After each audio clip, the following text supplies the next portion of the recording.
পুরো বাঙালি একটা রেসিপি নিয়ে আজকে চলে এলাম তোমাদের সাথে। তো ভিডিওটি শেষ পর্যন্ত দেখে যাও, স্কিপ করে চলে যেও না। তো নমস্কার বন্ধুরা, আজকে তোমাদের সাথে একটা নতুন রেসিপি নিয়ে এসেছি। সেটা হলো মানকচু দিয়ে মাছের ঝোল। এটা পুরোটা বাঙালির একটা রেসিপি। অনেকে মানকচু পছন্দ করে, আবার অনেকে করে না, গলা কুটকুট করে বলে। তো যাই হোক, আমি এখানে মানকচু নিয়ে নিয়েছি। কচুটাকে ভালো করে একটু বেশি করে খোসাটা ছাড়িয়ে নেব, নিয়ে গোটা গোটা করে কেটে নিয়েছি। আর এখানে নিয়ে নিয়েছি মাছ। আমি এখানে রুই মাছ নিয়েছি, মাছগুলোকে ভালো করে ধুয়ে নিয়েছি।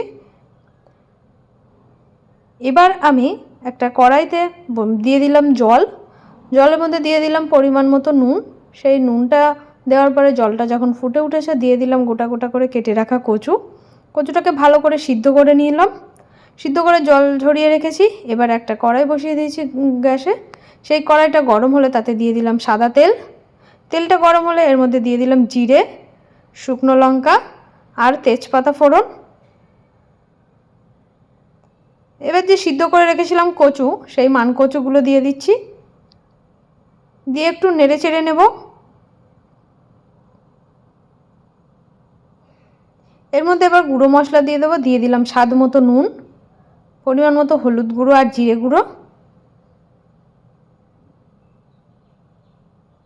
এবার দিয়ে দেবো আধ বাটা করে কাঁচা লঙ্কা, মানে আমি আধ বাটা করে নিয়েছিলাম কাঁচা লঙ্কাটা, তোমরা চাইলে এখানে শুকনো লঙ্কার গুঁড়োও দিতে পারো।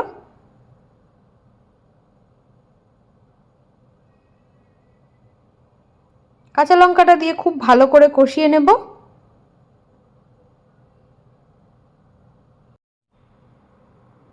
ভালো করে কষিয়ে নিয়ে এবার এর মধ্যে আমি দিয়ে দেবো উষ্ণ গরম জল।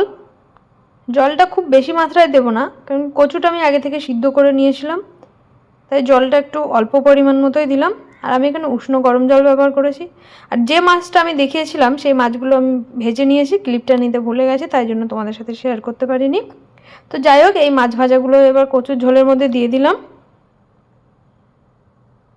মাছগুলো দিয়ে এবার পুরো তরকারিটা খুব ভালো করে ফুটিয়ে নেব মিনিট 7-8 মিনিট ধরে।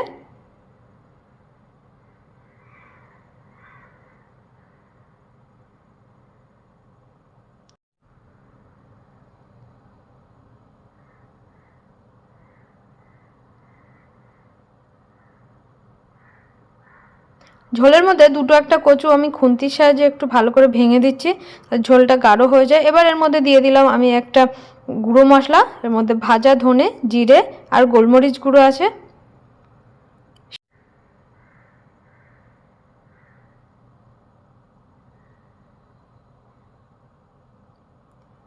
তো তৈরি হয়ে এসছে প্রায় মানকচু দিয়ে মাছের ঝোল।